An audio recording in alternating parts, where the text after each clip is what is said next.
Hi, welcome to current affairs hub. இன்னைக்கு நம்ம பார்க்க போற கரண்ட் அஃபேர்ஸ் வந்து November 30th current affairs. First current affairs பார்ப்போம். ஃபர்ஸ்ட் வந்து பேம்பூ ஃபாசில்.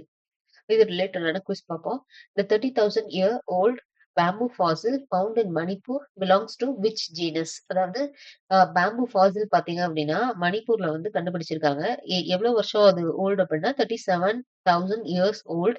அது வந்து என்ன ஜீனஸ் பிலாங் பண்ணியிருக்கு அப்படின்னா ஆன்சர் வந்து ஃபிமோனோ பேம்பூசா அந்த ஜீனஸ் தான் வந்து இந்த பேம்பூ ஃபாசில் வந்து பிலாங்ஸ் டு அப்படின்னு சொல்லி சொல்றாங்க. இது ரிலேட்டடான இம்பார்ட்டன்ட் பாயிண்ட்ஸ் பார்ப்போம். இந்த பேம்பூ ஃபாசிலை வந்து டிஸ்கவர் பண்ணது யாருன்னா scientist from Birbal Sahni institute of palaeo science. இவங்க தான் வந்து டிஸ்கவர் பண்ணியிருக்காங்க. அந்த ஏஜ் ஆஃப் ஃபாசில் எவ்வளவு வருஷம் அப்படின்னா 37,000 இயர்ஸ் ஓல்டுன்னு சொல்றாங்க. எங்க கண்டுபிடிச்சிருக்காங்க என்ன லொகேஷன்ல அப்படின்னா சிராங் ரிவர் மணிப்பூர் அங்க கண்டுபிடிச்சிருக்காங்க. அந்த ஜீனஸ் பேரு சிமோனோ பேம்பூசா. ரொம்ப இம்பார்ட்டன்டான current affairs. Next current affairs வந்து சிர்பூர் ஆர்கியாலஜிக்கல் சைட். ஆர்கியாலஜி ரிலேட்டடான கரண்ட் அஃபேர்ஸ் எல்லாமே நமக்கு இம்பார்ட்டன்ட். ஸோ இந்த கரண்ட் அஃபேர்ஸும் ரொம்ப ரொம்ப இம்பார்ட்டன்ட். எல்லா பாயிண்ட்ஸுமே important. Sirpur was the capital of which ancient region? எந்த ஏன்ஷியன்ட் ரீஜனோட கேபிட்டல் வந்து சிர்பூர் அப்படின்னா தக்ஷிண கோசாலா அந்த ரீஜனோட கேபிட்டல் அப்படின்னு சொல்லி சொல்றாங்க. இதோட இம்பார்ட்டன்ட் பாயிண்ட்ஸ் பார்ப்போம். இந்த சிர்பூர் வந்து பாத்தீங்க அப்படின்னா இது வந்து fifth to 12th century archaeological சிட்டின்னு சொல்லி சொல்றாங்க. எக்ஸாக்டா இந்த சிர்பூர் வந்து எங்க இருக்கு எந்த ஸ்டேட்ல அப்படின்னா சத்தீஸ்கர்ல. என்ன டிஸ்ட்ரிக்ட்ல அப்படின்னா மகா சமுன் அந்த டிஸ்ட்ரிக்ட்ல தான் இருக்கு அப்படின்னு சொல்றாங்க. என்ன ரிவர்ல லொகேட் ஆயிருக்கு அப்படின்னா அந்த bank of Mahanadi river near Raipur அப்படின்னு சொல்றாங்க. சிர்பூரோட ஹிஸ்டாரிக்கல் கேபிட்டல் எது அப்படின்னா தக்ஷிண கோசாலா. அண்டர் 2 கிங்ஸ் அண்டர்ல வந்து இந்த தக்ஷிண கோசாலா இருந்திருக்கு. எப்போ அப்படின்னா 6th to 8th செஞ்சுரின்னு சொல்றாங்க. அந்த 2 கிங் பேர் என்ன அப்படின்னா பாண்டு வம்சி அண்ட் சோமவம்சி கிங்ஸ் 2 பேரு. அங்க வந்து பாத்தீங்க அப்படின்னா அந்த 5th to 12th செஞ்சுரி அந்த பீரியட்ல வந்து எக்ஸ்கவேஷன்ல என்னென்ன எக்ஸ்கவேட் பண்ணிருக்காங்க அப்படின்னா 22 Shiva temples, 5 Vishnu temples, 10 Buddhist viharas and 3 Jain viharas. இப்போ 2025ல கரண்ட்ல என்ன பண்ணிருக்காங்க இந்த சிர்பூர் ஆர்கியாலஜிக்கல் சைட்டை பாத்தீங்க அப்படின்னா யுனெஸ்கோ வேர்ல்ட் ஹெரிடேஜ் நாமினேஷன் அப்படின்னா அதுக்கு வந்து நாமினேட் பண்ணிருக்காங்க இந்த சைட்டை அப்படின்னு சொல்லி சொல்ல வராங்க. சோ இதுல இருக்க எல்லா பாயிண்ட்ஸுமே நமக்கு தெரிஞ்சிருக்கணும். நெக்ஸ்ட் வந்து விக்ரம் 1 ராக்கெட். இது ரிலேட்டடான குவிஸ் பார்ப்போம். இதுவும் பாத்தீங்கன்னா ஒரு சயின்ஸ் பேஸ் கரண்ட் அஃபேர்ஸ் ரொம்ப இம்பார்ட்டன்ட்.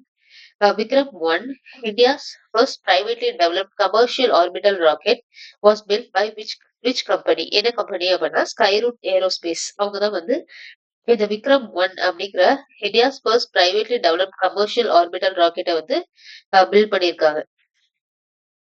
இது என்ன டைப் அப்படின்னா இப்பதான் சொன்னேன். First privately develop commercial orbital rocket. So develop பண்ணது இப்பதான் ஆன்சர்ல பார்த்தோம்.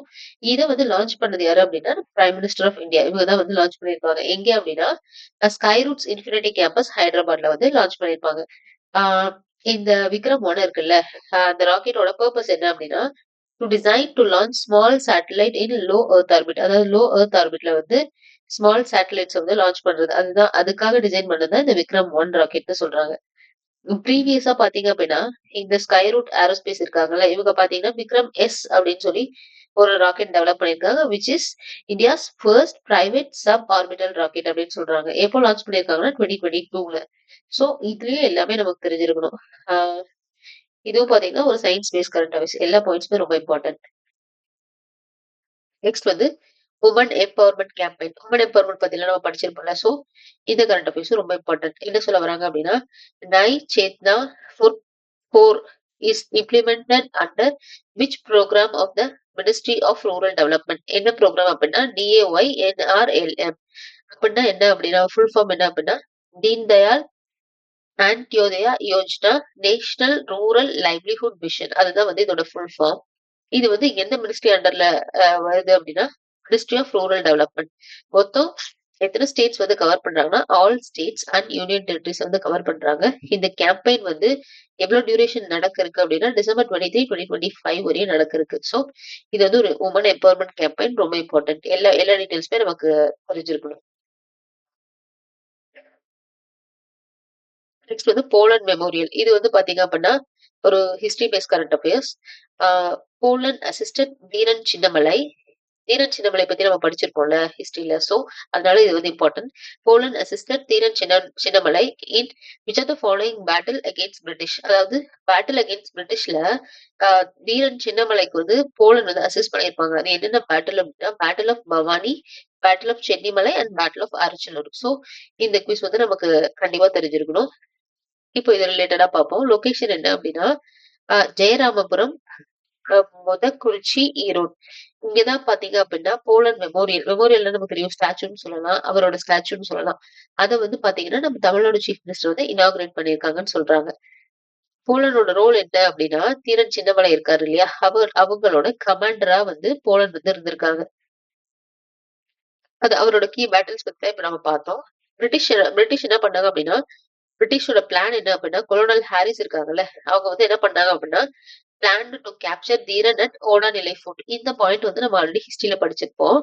இத வந்து போலண்ட் என்ன பண்ணாரு அப்படின்னா, வார்ன் பண்ணாரு. தீரன் சின்னமலை கிட்ட வந்து சொல்றாரு, இந்த மாரி கொலோனல் ஹாரிஸ் வந்து கேப்சர் பண்றதா இருக்காங்க அப்படின்னு சொல்லி போலண்ட் வந்து வார்ன் பண்ணியிருக்காரு. அவரை எஸ்கேப் பண்ண வைக்க அவரை வந்து வார்ன் பண்ணியிருக்காரு.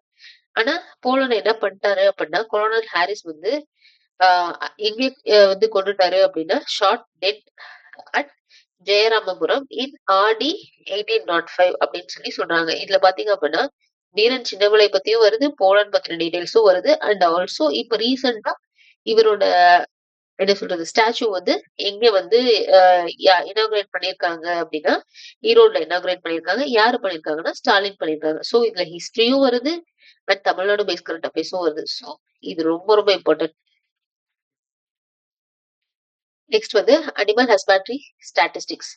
இது ரிலேட்டடான குவிஸ் பார்ப்போம். Which state holds the highest share in India's ul production according to BAHS 2025. எந்த ஸ்டேட் பாத்தீங்கன்னா உல் ப்ரொடக்ஷன்ல வந்து ஹையஸ்ட் ஷேர் வந்து இருக்கு அப்படின்னா ராஜஸ்தான் அப்படின்னு சொல்லி சொல்றாங்க. இந்த இந்த இந்த ஸ்டாட்டிஸ்டிக்ஸ் ரிலீஸ் பண்ணது யாரு அப்படின்னா, minister of fisheries, animal husbandry and dairy, இவங்க தான் ரிலீஸ் பண்ணிருக்காங்க. என்ன டேட்ல அப்படின்னா 26 நவம்பர் 2025. இந்த டே தான் நேஷனல் மில்க் டேன்னு சொல்லி சொல்றோம். இது கவர்ஸ் டேட்டா அண்ட் டீடைல்ஸ் தேவையில்ல. சோ இது மட்டும் பார்த்தா ஓகே தான். இதோட கண்டினியூட்டியே பார்ப்போம். அதுல வந்து ஒரு குவிஸ் பார்ப்போம். As per the latest BAHS 2025 report, which state ranks first in meat production share in India. Meat production ஷேர்ல வந்து எந்த ஸ்டேட் ஃபர்ஸ்டா இருக்கு அப்படின்னா, வெஸ்ட் பெங்கால் வந்து ஃபர்ஸ்டா இருக்குன்னு சொல்றாங்க. அதுவே மில்க் ப்ரொடக்ஷன் பாத்தீங்க அப்படின்னா, இந்தியா எவ்வளவு ப்ரொடியூஸ் பண்ணுது அப்படின்னா 247.87 மில்லியன் டன்ஸ் வந்து ப்ரொடியூஸ் பண்றாங்க. அதுல எந்த ஸ்டேட் ஃபர்ஸ்டா இருக்கு அப்படின்னா, உத்தரப்பிரதேஷ் வந்து ஃபர்ஸ்டா இருக்கு. எதுலன்னா மில்க் ப்ரொடக்ஷன்ல வந்து ஃபர்ஸ்டா இருக்கு. எக் ப்ரொடக்ஷன்ல மொத்தம் இந்தியாவோட ப்ரொடக்ஷன் எவ்வளோனா 149.11 மில்லியன். அதுல ஆந்திரா வந்து ஃபர்ஸ்டா இருக்கு. எதுல ஃபர்ஸ்ட் இதுல அப்படின்னா எக் ப்ரொடக்ஷன். நெக்ஸ்ட் ஊல் ப்ரொடக்ஷன்ல பாத்தீங்கன்னா ராஜஸ்தான் வந்து ஃபர்ஸ்டா இருக்கு. எவ்வளவு ப்ரொடியூஸ் பண்றாங்க அப்படின்னா 34.57 மில்லியன் கேஜி வந்து ப்ரொடியூஸ் பண்றாங்கன்னு சொல்றாங்க. சோ இது வேற குவிஸ் ரிலேட்டடா வேற குவிஸ் நம்ம பார்ப்போம். Which state host the archaeological site of Sirpur, known for temples of Shaiva, Vaishnava, Buddhist and Jain traditions. Next question வந்து Poland, whose full-size statue was unveiled in Erode, was the commander of which freedom fighter? எந்த freedom fighter-ஓட commander வந்து Poland அப்படின்னு சொல்லிட்டு இந்த ரெண்டு கொஸ்டின்ஸ்க்கும் sorry கமெண்ட்ல answer பண்ணுங்க. Stay consistent and stay confident. Bye.